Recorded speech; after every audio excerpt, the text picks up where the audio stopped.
예, 조금 전에 인지치료에 이어서 이번에 여러분들에게 좀 이해를 드리기 위한 이론은요, 행동주의 치료 이론입니다. 자, 행동주의 치료 이론은요, 쉽게 얘기해서 이제 인간의 이제 비합리적이고 그리고 부적응적인 행동을 수정하기 위한 전문화된 특화 이론이에요.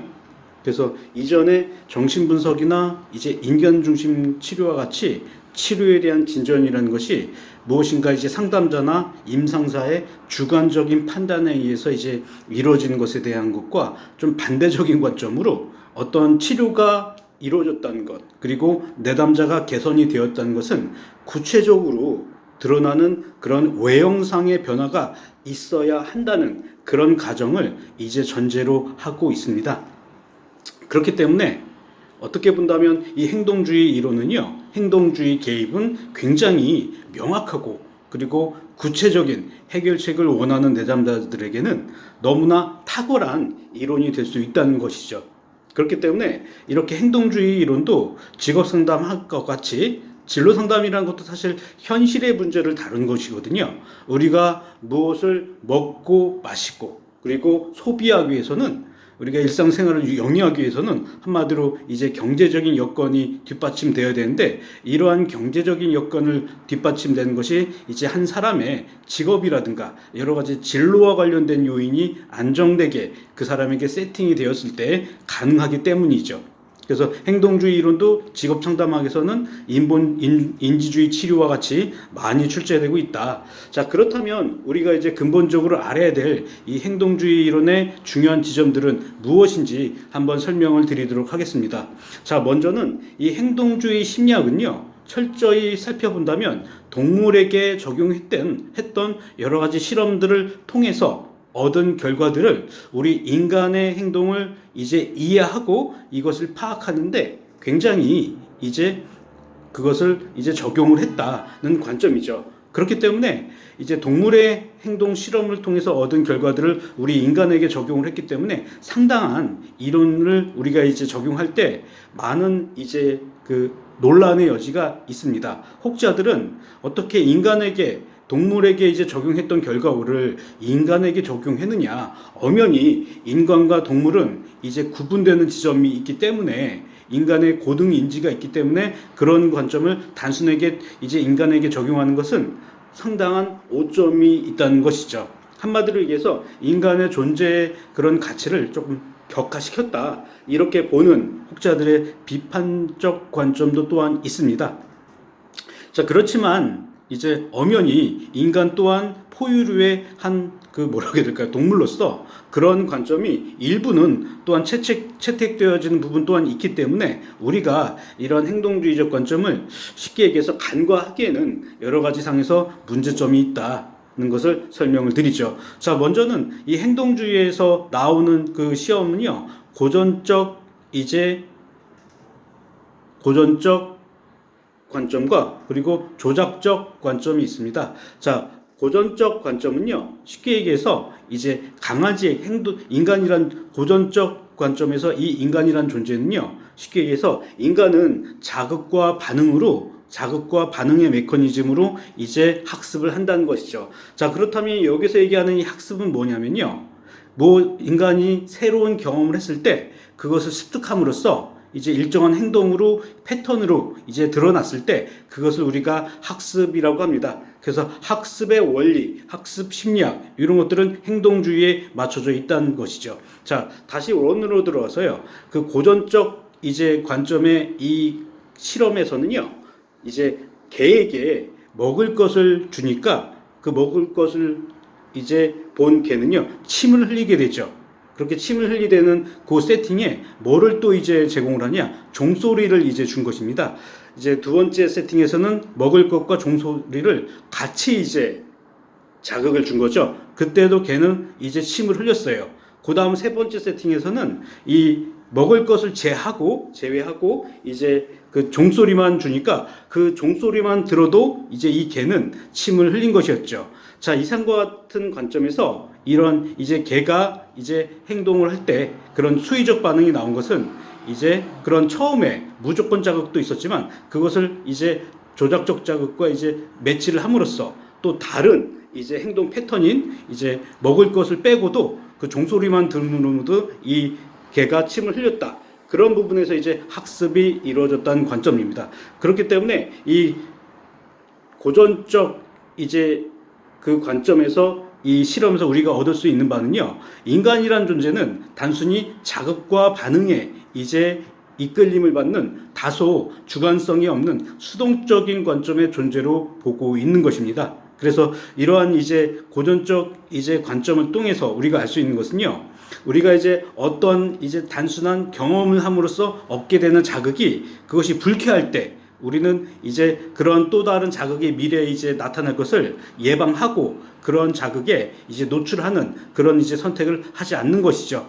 그러니까 동물들도 우리 인간이 예를 들어 길을 걸어가다가 어떠한 이제 사자의 울음소리를 들으면 이제 사자의 울음소리가 있는 거리를 간다고 해요. 그런 울음소리를 듣는 거리를 갈 때 우리 심장이 떨리게 됩니다. 그래서 두 번째, 세 번째 갈 때는 그 사자의 울음소리가 나는 그 거리를 걷지 않는 그런 미래에 위험이 나타날 것의 행동을 이제 예방하는 효과가 있는 것이 이러한 고전적 관점의 이제 그 실험을 통해 우리가 얻을 수 있는 것입니다.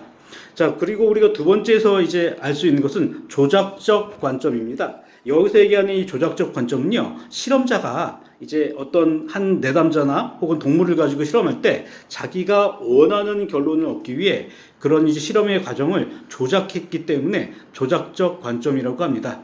자, 조작적 관점에서 이제 그 비둘기 실험을 한 것이죠. 그 비둘기 실험이라든가 여러 가지 원숭이 실험을 했는데 그 비둘기나 고양이가 문제의 상자 안에서 어떠한 일정한 버튼을 누르니까 거기에 이제 먹을 것이 떨어진 겁니다.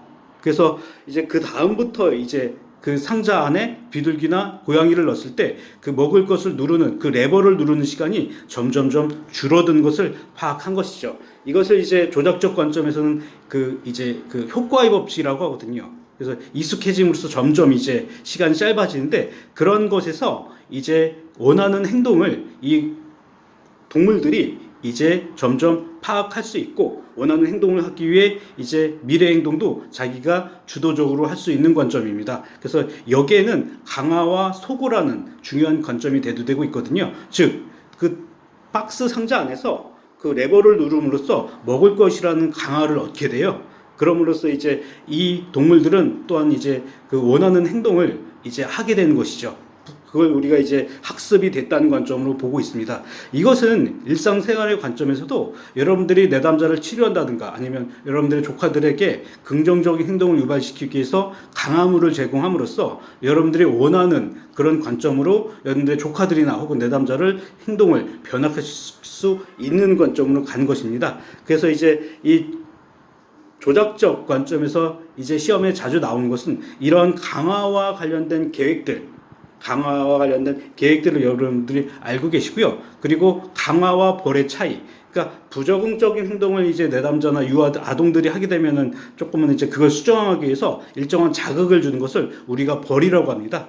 그래서 강화와 벌, 그리고 이렇게 이제 강화물을 또한 제때제때 제공해야지 그것을 제때제때 주지 않는다면 그 행동이 소고가 된다는 것이죠. 그래서 이렇게 우리가 이제 행동주의에서는 행동을 이제 증가시키기 위한 그런 여러 가지 기법들이라든가 이제 관련된 문제들도 많이 나옵니다. 홍수법이라든가 이제 그런 이제 혐오 치료라든가 이런 것들이 하나의 예시가 될 수 있기 때문에 그런 강화와 관련된 계획들 그리고 그 조금 처음에 얘기 드렸던 고전적 행동에 관한 실험과 그리고 조작적 행동에 관한 실험을 통해 그 두 실험의 차이를 통해 얻을 수 있는 우리 인간에 대한 이해를 한번 여러분들이 살펴봐 주시고요. 그리고 전체적으로 제가 두각을 통해서 정리를 할 수 있는 것은 인지 행동 치료로 이제 많은 부분에서 나오고 있습니다. 자, 우리가 인간의 이제 변화라는 것도 이제 행동 치료에서는 구체적인 행동이 변화됨으로 이제 학습이 되어졌다고 하거든요. 반면에 이제 이 인지 관점에서는요, 그렇게 인간이란 존재는 외형적인 변화만으로 우리의 행동 학습이 이루어졌고 변화가 이루어졌다는 것은 단순하게 이제 관점이라고 상정을 함으로써 우리 내면의 변화도 이제 학습이 이루어진다. 이것과 관련된 게 이제 인지 치료에서 얘기하는 그 톨먼의 G 실험입니다. G 실험에서는요, 그 쥐들을 미로로 넣은 것이죠. 그래서 이제 처음 넣었을 때와 두 번 넣었을 때 이제 그 각각 도달한 시간이 처음 넣었을 때보다 두 번째 넣었을 때 좀 더 빨리 이제 나온 것입니다. 그 탈출구로. 그렇게 했을 때 이제 이 톨먼의 이 실험을 통해 알 수 있는 것은 인지적 관점에서 쥐가 어느 길로 가야지 빨리 나올 수 있을지를 머리에 이제 학습했다. 이걸 우리가 이제 인지도 맵이라고 합니다. 그렇기 때문에 학습이라는 것은 단순히 행동상의 변화를 통해서도 드러나지만 이렇게 인지적인 우리가 이제 변화, 우리 외관상으로는 드러나지 않는 그런 변화를 통해서도 인간의 변화는 드러날 수 있다. 그렇게 설명을 하고 있습니다. 자, 이상과 같이 제가 이제 두 번째 강의까지 짤방을 통해서 인지와 행동의 변화를 설명을 드렸습니다. 인지치료와 행동치료.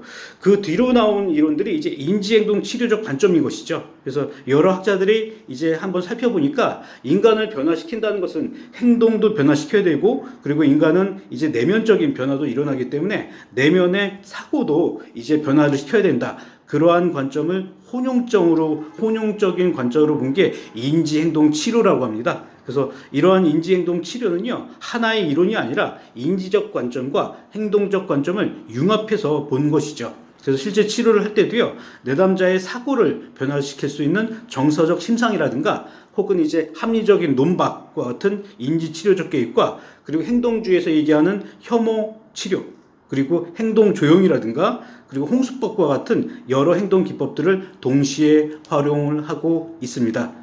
그래서 이제 이러한 인지행동 치료에서는요, 내담자의 변화를 객관적으로 사고라든가 그리고 행동상의 변화로 드러났을 때, 그렇게 변화가 이루어졌을 때 치료가 되어졌다고 봐요. 그렇기 때문에 이제 인간이란 존재는 이 인지행동 치료에서는요, 뭔가 변화가 일어났을 때 발전이 되어졌고 그리고 성숙해졌다, 이렇게 보고 있습니다. 이러한 논리를 가지고 우리가 봤을 때 이러한 인지행동 치료는 합리주의적 사고에 근거한 이론이기 때문에 다소 정신 분석이라든가 인간 중심의 인본주의 이론과는 그런 부분에서 골자를 달리한다 볼 수 있겠습니다. 자, 이상으로 행동주의 치료 이론에 대한 설명을 좀 드렸습니다. 어떻게 제가 설명을 드린 것이 쉽게 이해가 될는지는 모르겠습니다, 여러분들. 남은 시간 또 여러분들 정진하셔서 이제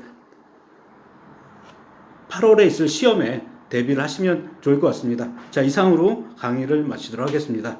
자, 즐거운 주말 보내시고 다음 주 강의도 뵙도록 하겠습니다.